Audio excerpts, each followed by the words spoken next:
Assalamualaikum. Halo teman-teman. Pada kesempatan kali ini, aku bersama dengan dua teman kelompokku akan menjelaskan tentang materi pelajaran biologi pada bab 10 yaitu tentang sistem reproduksi manusia yang telah kami diskusikan bersama dengan teman-teman kelompok kami yang lain. Nah, yang pertama kita akan membahas tentang pengertian sistem reproduksi. Sistem reproduksi adalah sistem organ seks dalam organisme yang bekerja sama untuk tujuan reproduksi seksual. Banyak zat non-hidup seperti cairan, hormon, dan feromon juga merupakan aksesoris penting untuk sistem reproduksi. Adapun organ reproduksi manusia terbagi menjadi dua. Yang pertama kita akan membahas tentang organ reproduksi pria adalah sebagai berikut. Yang pertama adalah penis. Penis pada pria memiliki fungsi yang sama seperti vagina pada wanita. Saat menerima rangsangan, penis bisa membesar dan mengeras. Proses ini membantu mengeluarkan sperma atau juga disebut dengan ejakulasi. Organ reproduksi pria ini bukan berupa otot, melainkan jaringan seperti spons yang berisi darah. Secara umum, anatomi penis terbagi menjadi tiga bagian utama, yaitu akar, batang, dan kepala. Yang pertama adalah akar. Akar adalah bagian pangkal penis yang terletak di dekat dasar panggul. Akar penis ini memiliki tiga jaringan eraksi dan dua otot. Yang kedua, batang. Batang penis merupakan bagian penghubung akar dan kepala penis. Korpus terdiri dari tiga silinder jaringan eraksi dan dua buah karpor. Yang ketiga adalah kepala. Kepala adalah bagian ujung penis dengan bentuk mengerucut yang terdapat lubang saluran uretra yang berfungsi untuk tempat keluarnya urin dan air mani. Yang kedua, testis. Testis bisa disebut juga dengan biji kemaluan. Organ satu ini berbentuk oval seperti telur ayam. Testis akan tumbuh mulai usia laki-laki 10-13 tahun, yaitu ketika memasuki masa pubertas. Ketika testis membesar, maka kulit di sekitar skrotum akan diselimuti oleh bulu halus berwarna lebih gelap dan juga mengantuk ke bawah. Setiap pria memiliki ukuran testis yang berbeda-beda. Adapun fungsi testis adalah sebagai alat reproduksi pria untuk menghasilkan dan menyimpan sperma. Tak hanya itu, testis juga memiliki fungsi untuk memproduksi hormon testosteron.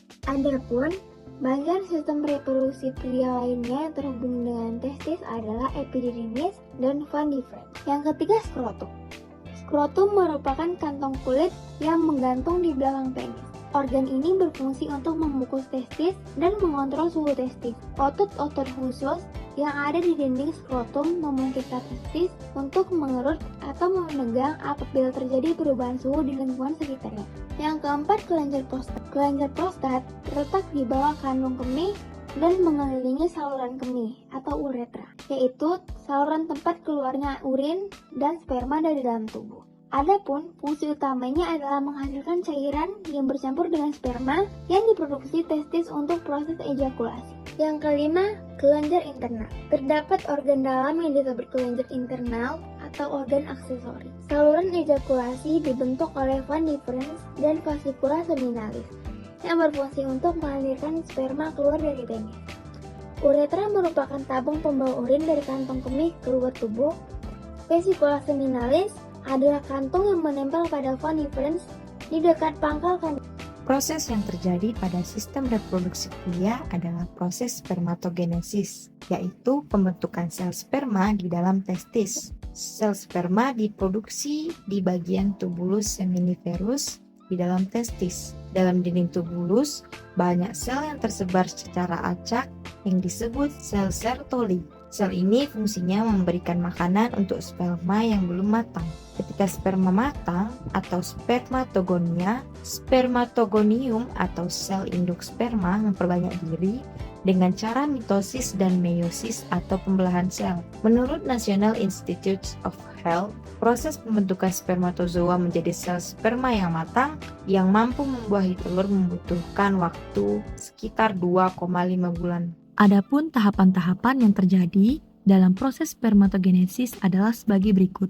Yang pertama, bermula dari sel induk primordial atau yang disebut spermatogonium yang bersifat diploid atau kromosomnya berpasangan. Kemudian, spermatogonium tersebut akan mengalami pembelahan secara mitosis, kemudian menghasilkan spermatosit primer yang bersifat diploid juga. Yang ketiga, spermatosit primer akan membelah reduksi atau meiosis, menghasilkan spermatosit sekunder yang bersifat haploid atau kromosomnya 1.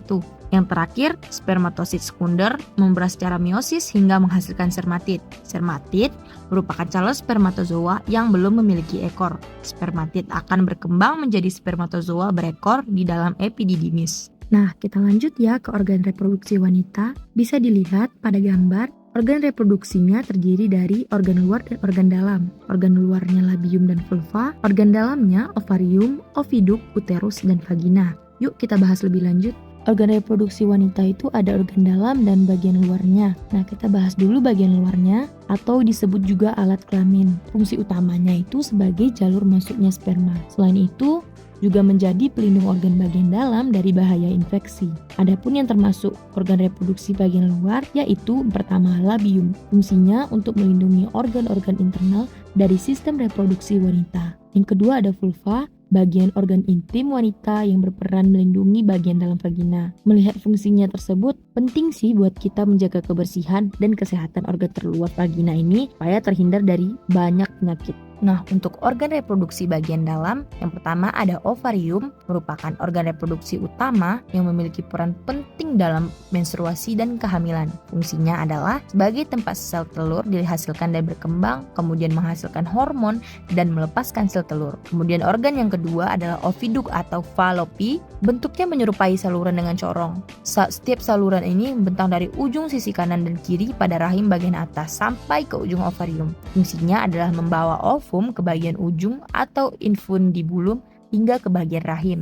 Organ yang ketiga yaitu uterus, merupakan organ otot yang berbentuk buah pir. Fungsinya untuk memberi makan dan menampung sel telur yang telah dibuahi sampai menjadi janin atau sampai siap untuk dilahirkan. Yang keempat ada vagina, merupakan saluran yang memiliki tabung berotot guna menghubungkan leher rahim dengan bagian luar tubuh. Vagina juga berguna sebagai saluran untuk melahirkan bayi. Selanjutnya ada proses oogenesis.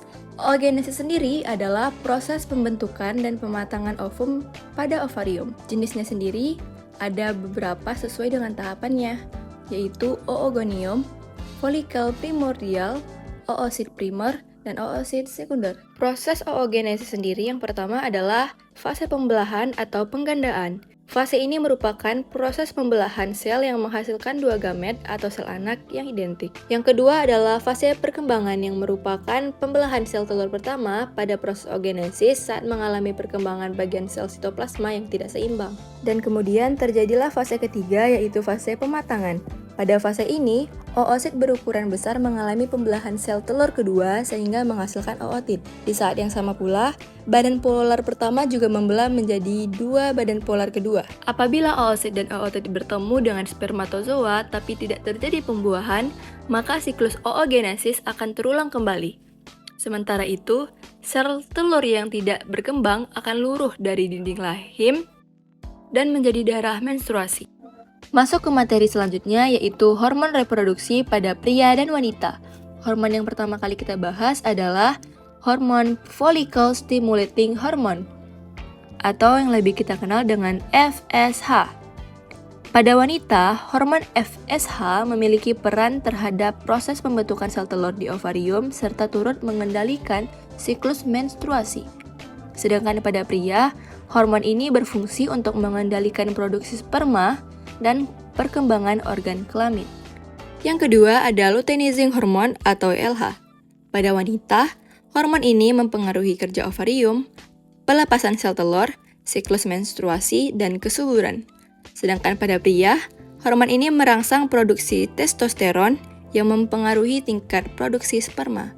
Yang ketiga, hormon testosteron. Hormon ini lebih tinggi kadarnya pada pria dibandingkan wanita. Pada pria sendiri, fungsinya adalah untuk mengendalikan gairah seksual, produksi sperma, kepadatan tulang, serta massa otot. Sedangkan pada wanita, fungsinya adalah untuk mengontrol suasana hati, gairah seksual, menjaga tulang tetap kuat, meredakan nyeri, dan juga menjaga kemampuan berpikir.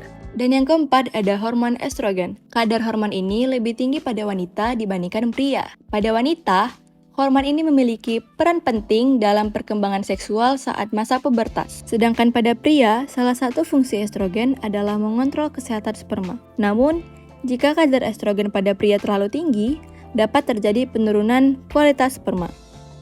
Thanks for watching.